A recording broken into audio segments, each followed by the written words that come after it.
Guten Tag, wie kann ich Ihnen helfen? Hallo, ich möchte meine Ausweisdokumente erneuern. Haben Sie einen Termin bei uns heute? Ja, ich habe einen Termin um 14 Uhr. Perfekt. Bitte zeigen Sie mir Ihren alten Ausweis. Hier ist mein Personalausweis. Danke. Sind Sie Herr Müller aus Freiburg? Ja, genau. Ich heiße Thomas Müller. Gut, Herr Müller. Was möchten Sie genau erneuern? Meinen Personalausweis und meinen Reisepass. Alles klar. Haben Sie aktuelle Fotos dabei? Ja, ich habe 2 biometrische Fotos dabei. Sehr gut. Dann brauchen wir noch Ihre Meldebescheinigung. Meldebescheinigung, wo bekomme ich die? Die können wir hier direkt ausstellen, kein Problem. Das ist praktisch, danke. Haben Sie Ihre Geburtsurkunde auch dabei? Nein, die habe ich leider nicht dabei. Das ist kein Problem. Wir können das später klären. Gut, das beruhigt mich. Wie lange wollen Sie in Freiburg bleiben?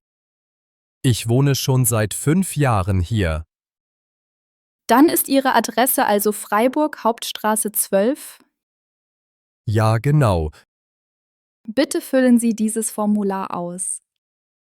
Gerne. Muss ich etwas beachten? Bitte alle Angaben sorgfältig und leserlich schreiben. Okay, das mache ich.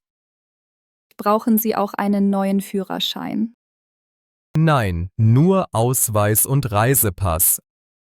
Alles klar. Nach dem Formular sehen wir alles durch. Wie lange dauert die Bearbeitung? Etwa 2 Wochen für den Ausweis und 4 Wochen für den Pass. Das ist in Ordnung. Haben Sie die Gebühr für die Dokumente vorbereitet? Wie viel kostet es genau? Der Personalausweis kostet 28 € und der Reisepass 60 €. Okay, ich habe Bargeld und Karte dabei. Super, Sie können bar oder mit Karte bezahlen.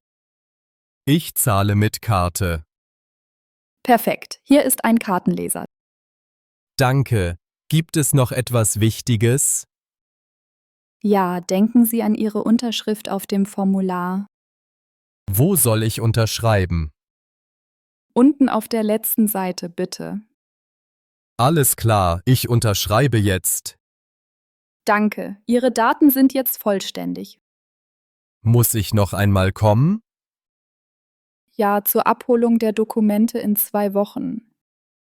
Kann jemand anderes die Dokumente abholen? Ja, aber nur mit einer Vollmacht. Gut, das weiß ich. Möchten Sie eine SMS-Benachrichtigung bei Fertigstellung? Ja, bitte. Meine Nummer ist 015123456789. Danke, ich habe die Nummer notiert. Das war sehr freundlich. Danke für Ihre Hilfe. Gern geschehen. Haben Sie noch Fragen? Nein, alles ist klar. Dann wünsche ich Ihnen einen schönen Tag. Ihnen auch. Vielen Dank. Auf Wiedersehen, Herr Müller. Auf Wiedersehen.